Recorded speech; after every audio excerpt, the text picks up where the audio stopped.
Park the mower and grab a beer. This is Pete's Garage. I'm Dan Bozon. This week, hanging with the General.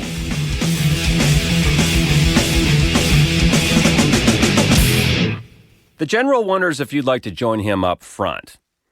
The Major had an air of authority that was, frankly, a little intimidating.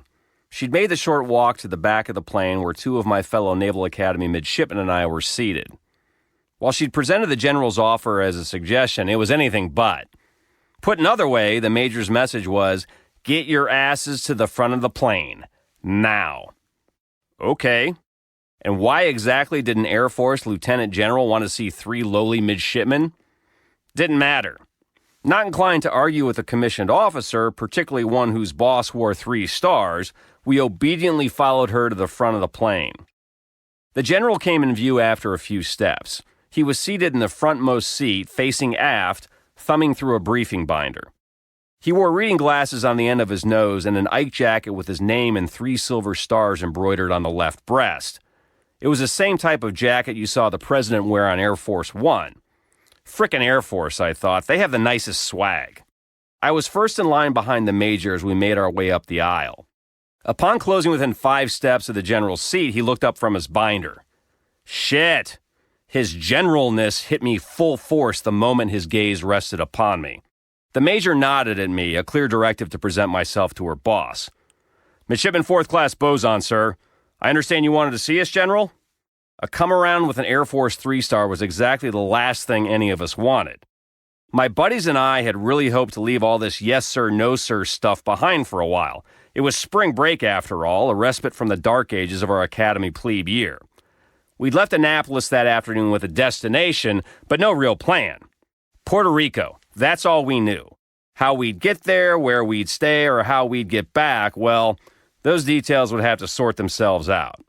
We considered it a low-risk operation. We weren't storming the beaches of Normandy, after all, and we had the resources of the U.S. government at our disposal. Space-available travel, or Space A, is a wonderful benefit for active duty members and retirees alike. On any given day, the military has planes flying all over the world, and unless that plane is on a bombing run, any open seat can be made available to Space A travelers. And it's free. Well, mostly free. Maybe you pay for a boxed lunch, but that's about it. The tricky thing is flight schedules can be fluid, and anyone in a higher priority category can take your seat. Say I'm a retiree heading to Naval Air Station Key West to go fishing and stock up on tax-free liquor. Any active duty member traveling on orders to participate in an exercise can take my seat. So you need some flexibility in your schedule. But if you have that, only the GI Bill eclipses Space A travel as the ultimate military benefit. Of course, the tax-free liquor is up there too. But anyway, my buddies and I had caught a ride to Andrews Air Force Base outside Washington, D.C.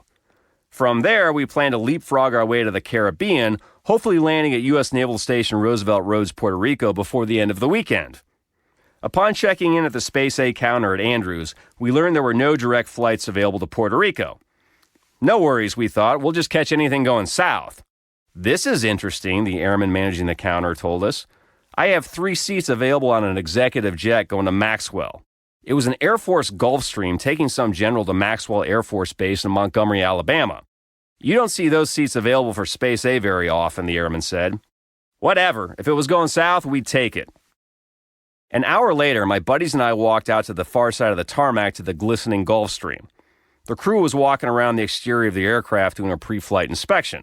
We were ushered up the steps into the cabin by another airman and directed to seats in the back. The Gulfstream had a very unmilitary look to it. We felt more like bankers than midshipmen. A few minutes later, a black Suburban trailing a police car with flashing lights pulled right up to the steps of the aircraft. Black Suburbans were ubiquitous in D.C. They were meant to be low profile, but instead screamed, VIP! The driver, an Air Force guy in a beret, stepped out from the front seat and opened the back door. Out strode a silver-haired, athletic-looking guy with a regal bearing, followed by an entourage of aides. The General. He bound up the steps and said a quick hello to the guys in the cockpit. Unsure of the proper military protocol surrounding a general officer's boarding of a Gulfstream, my buddies and I half stood from our seats and came to an awkward form of attention. The general, noticing us, gave us a quick wave as he sat down. He was then surrounded by his aides and went back to work on whatever he'd been doing back at his desk at the Pentagon. The pilot spun up the engines and we were airborne in minutes. About the time the plane reached cruising altitude, the major had come back to summon my buddies and me to the front. Upon presenting myself, the general's countenance completely changed. He beamed. "Hey guys," he said, "how's it going? Come on, have a seat." "Okay." "So," he continued, "what's going on at the academy?"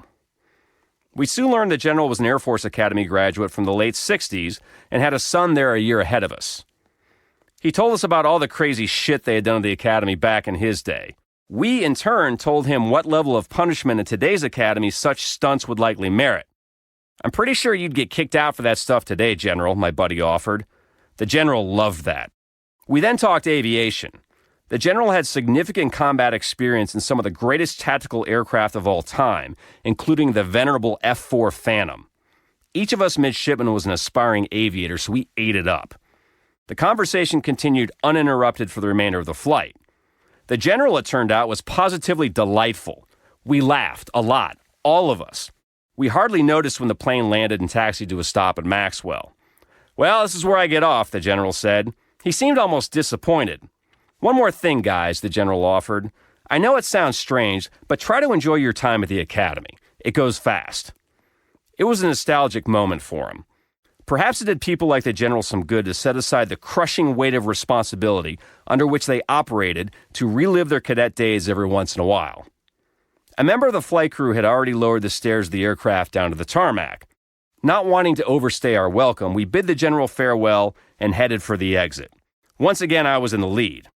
As I stepped out of the cabin, I noticed a crowd of blue uniforms arranged in perfect rows beside the aircraft. There was a long red carpet extending from the bottom of the steps out to the formation, with saluting airmen standing on either side. What the hell is all this, I wondered. And then a band struck up the opening chords of the Air Force anthem. "Off we go, into the wild blue yonder, climbing high, into the sun." I took 2 steps down the stairs and stopped, my buddies colliding behind me as I did. It hit me. This must be the general's welcoming party. They sure as shit don't roll out the band for 3 pissant midshipmen. What should we do? Should we go back into the plane, I wondered? As I stood there, equivocating, the guy leading the band shot a quizzical look at the colonel standing at the end of the red carpet. I assumed it was the base commander. The colonel, in turn, shot me a look that said, "Get out of here now." About that time, my buddy shoved me in the back. We hightailed it off the stairs to the rear of the plane and then sprinted the rest of the way off the tarmac. "Sorry if we spoiled your welcome party, General, but what a great conversation. And what a privilege to have shared that flight with such a great man. As for the rest of spring break, we made it to Puerto Rico and had an epic Bacardi-soaked week. And got kicked out of officers' quarters and slept on the floor of a future 3-stars apartment and almost got lost in a rainforest. But, alas, that will have to be a story for another day.